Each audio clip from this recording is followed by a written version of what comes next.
नाशिकच्या येवला येथे नाशिक जिल्ह्यातील कांदा व भुसार शेतीमालाच्या व्यापाऱ्यांची बैठक संपन्न झाली।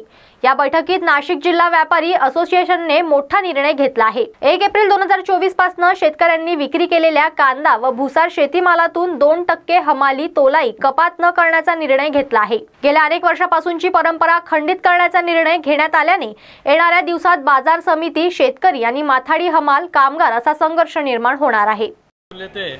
येवला अंदरसूल मर्चंट असोसिएशनने जिल्ह्याची मीटिंग आयोजित केली आणि ह्या मीटिंगच्या अनुषंगाने आज जे काही निर्णय झालेले आहे की जिल्ह्यातील सर्व कांदा आडते आणि खरेदीदार हे दिनांक 1/4 पासून शेतकऱ्याच्या विकलेल्या मालाच्या पट्टीतून हमाली तोलाई कापणार नाही असा हा निर्णय सर्वानुमते झालेला आहे।